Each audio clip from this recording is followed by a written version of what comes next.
No, not really. I want to know what you guys think about Trump showing up with Big Macs and water in East Palestine. I mean, he's a media genius. He beat Buttigieg to East Palestine.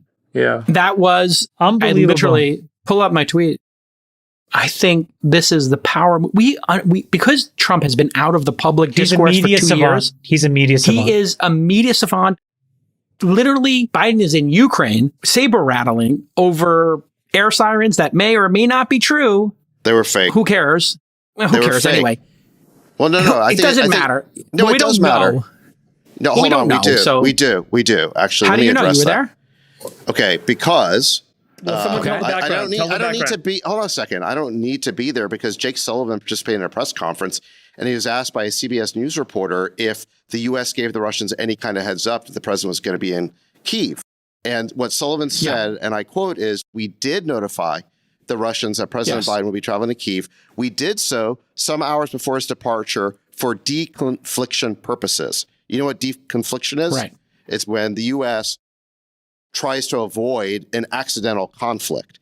And, Putin's not crazy enough to try and assassinate Biden. So the Russians were not attacking Kyiv that day. In fact, they haven't attacked Kyiv, as far as I know, for weeks. So these air raid sirens were basically just pure theater. But the amazing thing is that if you don't know that Biden orchestrated is my point. People on your side. It. Come on, Jason. Don't be so gullible. But that doesn't mean Biden pressed the button. So don't also take it to the other extreme. Please. It was theater. Who knows why the siren went off? But put it aside. This was a joint event between the Biden administration and the Zelensky team. They organized it. The whole thing was choreographed. Okay. How did that red carpet get there, Jason? Was that an accident too? Okay, let's put that aside. You're acting like this is just accidental. I mean, how gullible are you? Let me give you your GOP. Let me give you your GOP win. Donald Trump is a savant, and he went to America, to the place that we were reporting on the underreported story. People in East Palestine are being ignored, and he comes there to help the people of America. I give you all credit. Your guy, Sachs, did the most amazing media move in history. He went to Middle America where people are suffering, as opposed to a war that nobody wants to be in and spend all that money on. We won't spend money cleaning up East Palestine, but we will go spend billions in Ukraine. Go. All right. Go ahead. You want to know what this reminded me of? And you may think this is a weird connection, but it reminded me of the ending to the movie Boys in the Hood. Do you remember what happens at the end of that movie? No, I haven't seen it in years. Go. Okay. It was 30 years old, but Ice Cube, plays this character Doughboy, and his brother gets killed. Yep. And at the very end of the movie, he gives this speech to Cuba Gooding Jr. where he says, I turned on the TV and there was all this shit about violence in a foreign land, and there was nothing on my brother getting killed. All this stuff about what's happening in foreign countries, nothing about what's happening here. And then I think the most memorable line was, either they don't know, don't show, or they don't care what's going on in the hood. Right. So what's going on here is the people of East Palestine, Ohio, are being engulfed in a plume of carcinogens and toxins. And Biden is off pursuing this crusade in eastern Ukraine. And it's not just him. I'll dish out to Mitch McConnell as well. Mitch McConnell was on TV. Those are the neocons of our neocons, yeah. McConnell was on TV saying that the number one priority of the United States right now is defeating Russia in Ukraine. It's not helping the people of Ohio. It is not securing the border. It is not solving crime in our cities. It is not making our schools better. It's running off and basically supporting this war in Ukraine. So both these octogenarians, Biden and McConnell both, they either don't know, don't show, or they don't care what is happening in the United States of America. He's a genius. But it's not even genius. I mean, it's so obvious that you go there. It is so obvious. Nobody wants to be in a forever wall. Buttigieg didn't go there, and Biden didn't go there. It's not genius. It's DeSantis obvious. didn't go there. Where's DeSantis? He should have gone. He hasn't declared yet. He hasn't declared yet. Make a trip. I think the most senior Democratic person that went over there was Josh Shapiro, who's the governor of Pennsylvania. He got there before Buttigieg. What is going on? It's a never-ending war, and so this is nobody wants to fight a never-ending war. This is what got Bush in trouble, right? Like, this was the big critique. It's like, we're spending all this money over in the Middle East on these conflicts. Well, you're talking about Bush Senior. Yeah. So let's contrast this with Bush Senior. I think actually it's a good analogy. So with Bush Senior, Bush actually, this is in 1991, he won the Iraq War. That was actually a stunning foreign policy success because he actually didn't go too far. He didn't go all the way on the road to Baghdad the way that his son, George W. Bush, would, creating an epic disaster. So Bush 41 delivered a victory there, and he still lost election. Why? Because he seemed out of touch. He wasn't focused on domestic problems. The American people want an American president to focus on American problems. And even if Biden delivers some sort of victory in Ukraine, if he ignores these festering problems at home, then he is, I think, vulnerable for this reelection. But I think the truth of the matter is that this war is going to turn out much worse than the Iraq War did in 1991, because in 91, we showed restraint and we knew what our vital interest was, and we kept our objectives limited and we kept the timetable very short.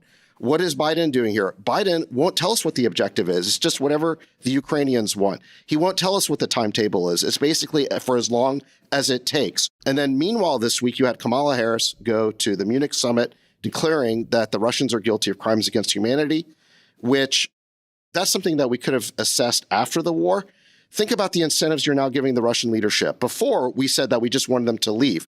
When you accuse them of war crimes, it implies that we're going to go chasing them all the way to Moscow. They're not going to want to end this war. They can be put on trial at The Hague. I mean, this is highly inflammatory. So, this thing is not going in the right direction. Yeah.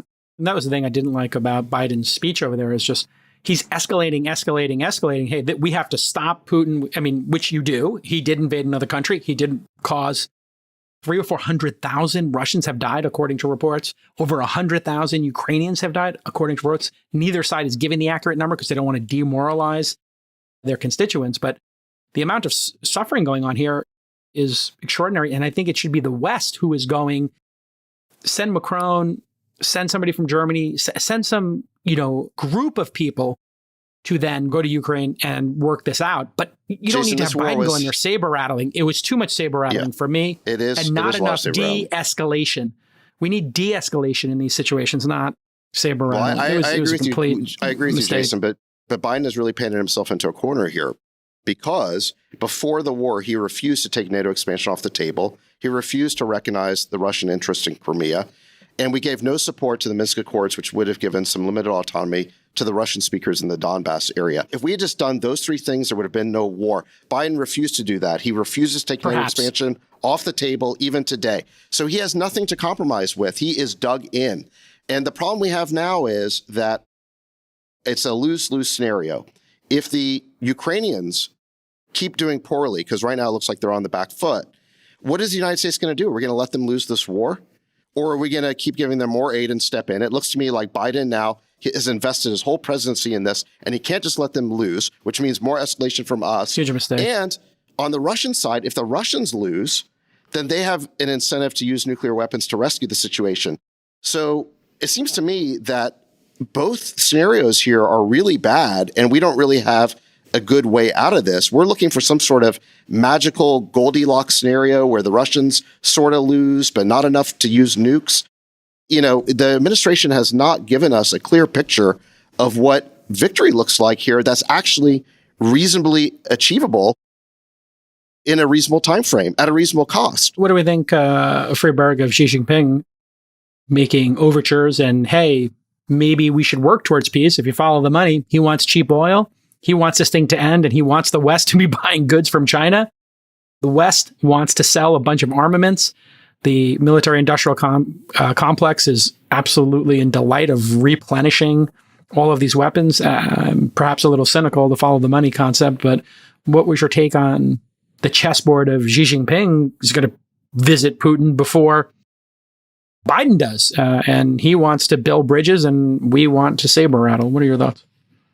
If any. Isn't he getting China buys energy from Russia today. They buy oil on sale at a very cheap price. So if I'm China, I want this to last longer, don't I? Like, why would I want to end this and then have Russia's markets open up? Because if their markets open up, then markets normalize to market prices. Right now, they're getting a discount. So I think rather they certainly don't want things to escalate. The question is, how quickly do they want them to de-escalate? So if I'm China, I'm kind of probably playing a little bit of a middle line here.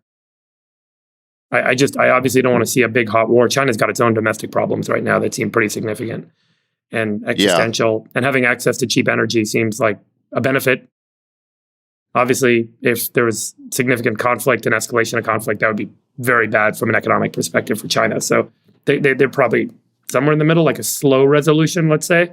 I don't know. I mean, this is pure speculation. This is just me guessing. Europe, Sachs or Chamath, Europe isn't going to buy Putin's oil anytime soon, right? They're now going to buy... No, but he's able to sell it to China, and he's able to sell it to India and the rest of the world. There was actually an article in today's New York Times about how the West may be unified about Ukraine, but the rest of the world is not. The article was saying something that critics of the war said for a while, which is we actually don't have the whole world with us at all. The BRICS countries are not with us. The emerging world, the whole Southern Hemisphere basically is not with us. They would like the U.S. to play a more constructive role in finding a peace deal, not, like you said, Jason, saber-rattling or escalating. So the rest of the world is not happy with us, and this is why the Russian sanctions have not been effective. I think the Russian economy's had like a 3 to 4% hit. It is not the collapse that was predicted, because there are enough other countries willing to do business with them. Would this have happened, Chamath, if Trump was president? And how would Trump have handled it, do you think? Just game theory here. I'm just curious. Because Trump almost won, right? I mean, if Trump had won, what would this look like? Would Putin have gone in there if Trump was president? And how would Trump have handled it? Because Trump seems to think, I would have just told him, don't do this, and they wouldn't have done it. I mean, this is the most obvious compliment I can give him. I think that he is exceptionally pragmatic on being anti-war. And I think that that is one of the most positive characteristics that he showed. He was really the only president, I think, in modern history, right, Saxipoo, that hasn't gotten us embroiled in a new war. No new wars, yeah. It is the best part of him, yeah. He's been incredibly consistent. So I suspect that there would have been some kind of a deal. I know that sounds so ridiculous to say, but there would have been a deal. There would have been a deal. He's a deal maker. I actually agree. He's a deal maker. He's a deal. Jason, he gave a statement this week. North Korea.